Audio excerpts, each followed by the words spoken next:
Welcome back, it's Ellie and Lucie from Roman Found, and it's a very special dig today, as not only is it Lucie's birthday, but some of our favourite fields have become available on our permission. The fields that contain a deserted medieval village.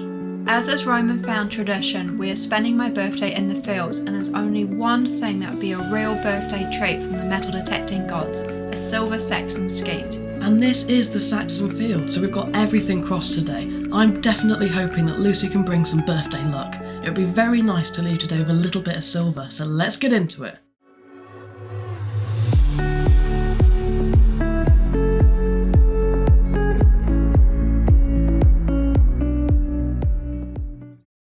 England actually has more than 3,000 deserted medieval villages. Often these were deserted in the 14th and 15th century as a result of the population decline, which is traditionally associated with the effects of the Black Death. Our village is a relatively small one, containing less than 10 households, and was occupied from Saxon times until its desertion in the 14th century. As you can see here, the land is left to arable farming, which has destroyed some of the earthworks. If you do happen to have a deserted medieval village on your permission, then it is important to check its heritage status, as often they can be scheduled monuments, which is a big detecting no-go. Here, our village is unprotected. Not too much is known archaeologically about it, and it's relatively at risk, as ploughing each year damages more lost artefacts and scatters the detritus left from the village. So every chance we get, we like to recover a few more pieces of history and plot their locations, creating data that will hopefully reveal a little bit more about the life and trade that existed here. Little something. When you find yourself on a site that you know for certain was last occupied in the Middle Ages, there's one type of metal artefact in particular that crops up more than often: the humble buckle. The buckle is actually the largest group of finds from England, as during the 13th century the development of mass manufacturing made the buckle accessible to all classes, and to this day a buckle is still an integral way of fastening two lengths of cloth together. But in the Middle Ages, how would you have attached your buckle to the belt or girdle? They certainly didn't come pre-attached like today, and not for the peasants of this lost village. Here we have the answer, with a relatively crude medieval buckle plate. The hole present on the fold of this piece of copper is a slot for the pin, attaching the most likely oval buckle with the other hole riveting the plate and buckle to the strap. Its buckle partner is missing, however. Maybe we can find it before the dig is done. Literally first signal, and this is something. Literally in the corner of the field. Almost immediately we begin picking up pieces of pottery. Pottery sherds are always the largest wealth of finds that will appear from the site of a deserted village, and their dating can often reveal the period that this was occupied. The vast majority of our sherds bear a distinctive green glaze, which was created by adding ground up copper to the glaze mix. The type of green glaze that appears on our site dates it from the 11th to 14th century, at a time where every town and most villages would have had at least one or more potters producing pots either part-time or seasonally. This means that these pot sherds were most likely made on this very spot in between the harvests. The most common vessels that were being made at this time were jars, cooking pots, bowls and jugs, like this large handle has come from. Jugs in particular were often very elaborate and often featured decorative hand-moulded features to create human and animal figures and even to give the jugs faces. These elaborate jugs were probably used in a tavern or domestic setting to serve beer and wine.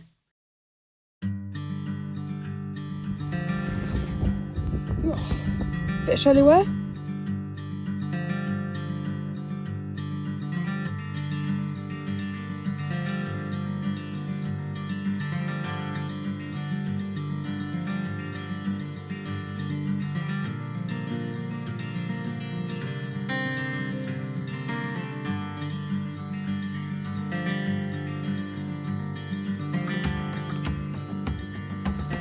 Little something there, and actually It's a sunbather. do you want to grab it? Or a wind bather, if you want to call it. Look at that. Little artefact. Could you imagine spending over a quarter of your yearly salary on clothing alone? Well, in the Middle Ages, clothing cost just that, and strict sumptuary laws even regulated a person's dress in accordance to class, which is exactly what makes this find so important. This is a strap loop, a belt fitting that would have attached the spare loop of strap to the belt or girdle. The small piece jutting out would have been the rivet attaching this fitting to the strap. Belt fittings are the most commonly found items of decorative metalwork and are an important example of medieval dress that would have been worn by all members of society regardless of their age, gender or class, which reveals a rare opportunity where individuals could embellish and decorate themselves to express their identity.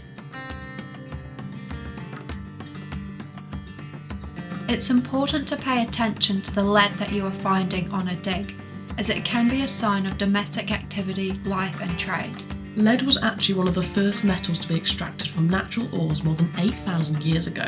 Its low melting point made it soft and easy to work with, giving itself many uses in ancient civilizations. There, what's that? It's like a little lead. A little bit of lead. Immediately the form of this lead had us interested. It's an example of a fishing line weight or net sinker, an item that was likely made by hand by rolling lead around a rope or other fibre, which produced these pointed cylinders complete with a hole right through the centre for the line. An important sign of the activities that were taking place in the village centuries ago, making use of the rivers that would have existed around. Good little artefact, not bad. Too bad. Good start to the morning.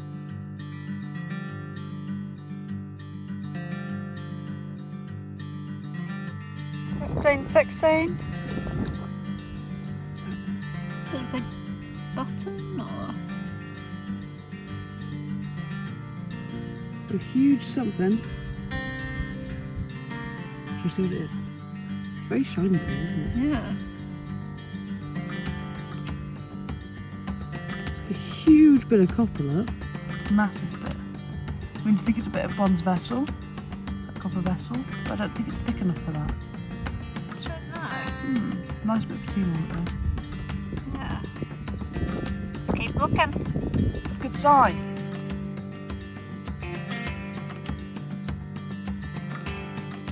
The return of hot food. With winter around the corner, it's that time of year to bring out the furnace. There's nothing worse than a cold sandwich on the corner of the field in the wet and the cold. Good 15. The penny is one of the earliest British coins that was first minted in the 8th century under the Saxons, and for centuries it was virtually the only denomination of coin available. But what did it look like in the Middle Ages?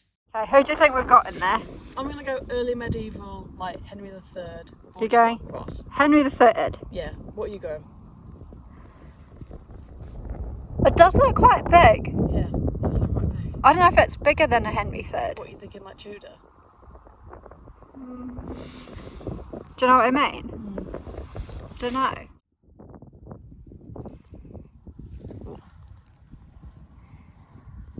Who do you think we've got?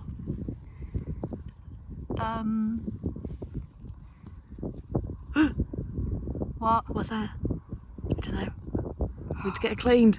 I don't know what it is. What is it? Don't Flip it over recognise it. again? I don't know, it's looking quite interesting. It's looking interesting.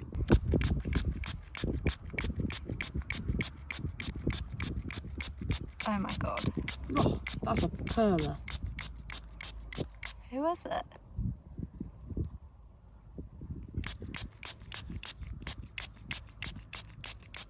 Oh, it's a beautiful long crosslet. Wow. Oh, that's insane. It's a real beauty, that. Wow. God, it's barely clipped, look. I know. Oh, look at that. Oh, look at the text around it. I That's know, it's incredible. insane.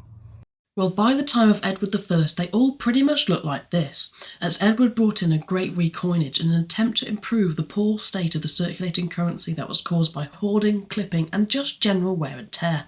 The recoinage elevated coin art and established a pattern for the design and production of English coins that was to last for more than 200 years. However, his great recoinage did bring about a few problems for the modern numismatist. He stopped the production of indicating the king's regnal number on the coins, meaning that for almost 100 years all English pennies bore the name Edward, and their basic design remained the same, as he was succeeded in turn by Edward II and then Edward III.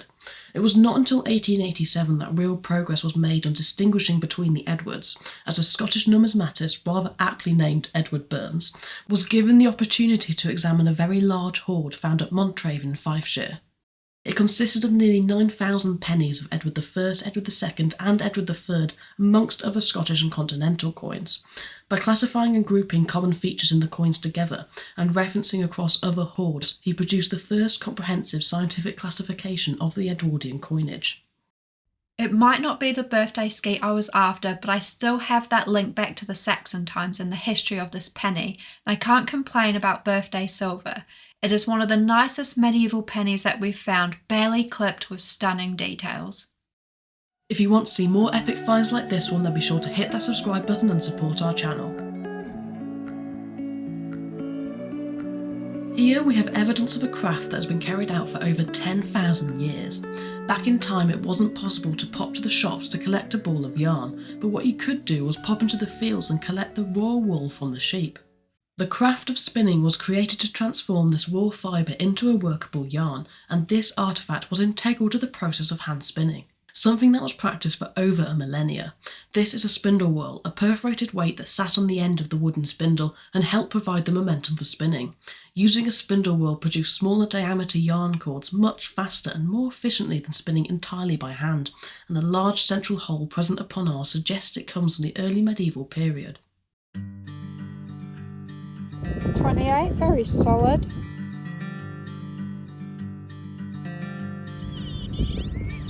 Oh, what's that?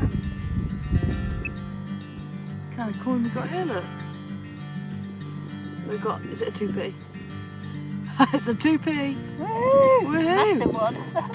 Bringing in 2p's. That's our Lizzie. Old Lizzie. Good old Lizzie.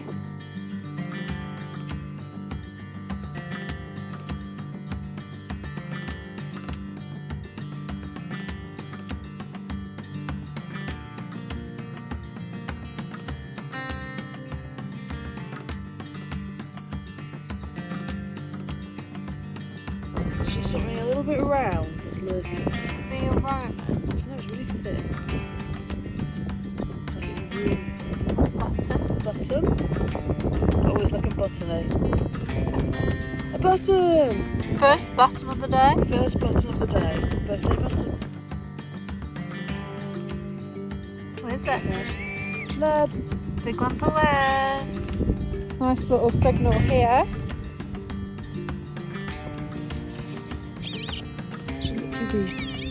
Ooh, I think I might see something shiny. Yeah. Yeah, maybe.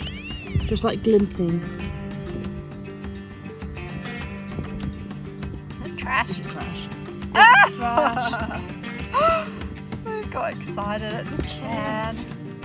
Fashion began when we first tied that piece of animal cloth to ourselves, but over the centuries and millennia that followed, trends and fashion technology were constantly changing.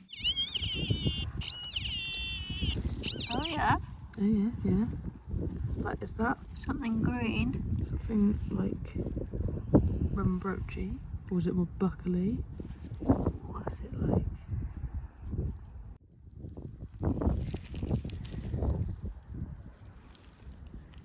You're not sure how big it is. Yeah, I just want to be careful. A buckle. I'm thinking a buckle.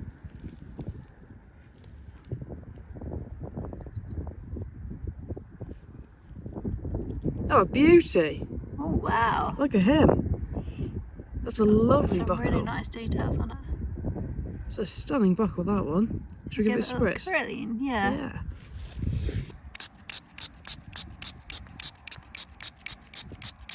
Oh wow. Lovely colour.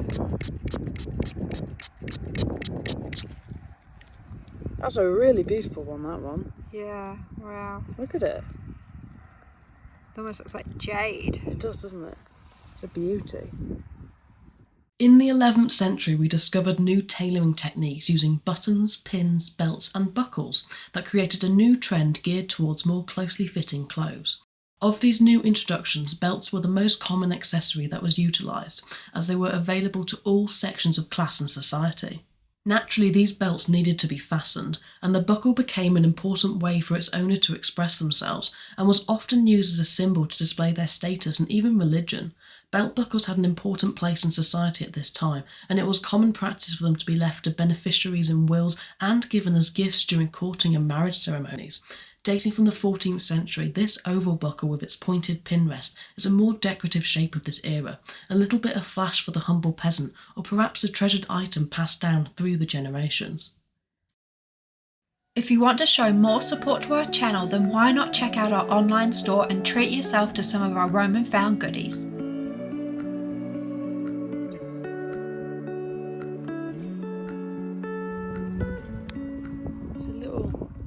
Is it a buckle? Oh, it's another one like we found earlier, I think. Oh.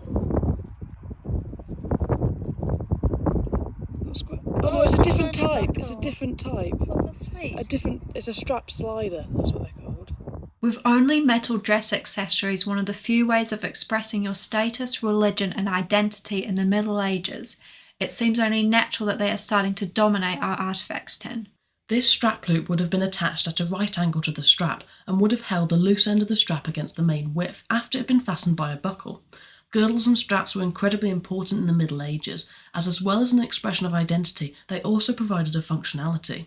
Medieval tunics didn't tend to possess pockets, so it was common to hang various things from a belt or girdle, such as purses, knives and sheaths, sewing tools and even books. However, this particular fastening wouldn't have necessarily just been used on a belt. Strap loops have been found in all sorts of strap and girdles, even on an archer's wrist guard from London. A little collection of medieval artifacts. With the sun setting and a storm brewing, we start the trek home. I've had a wonderful birthday out in the fields, returning home with a tin packed full of medieval artefacts and silver.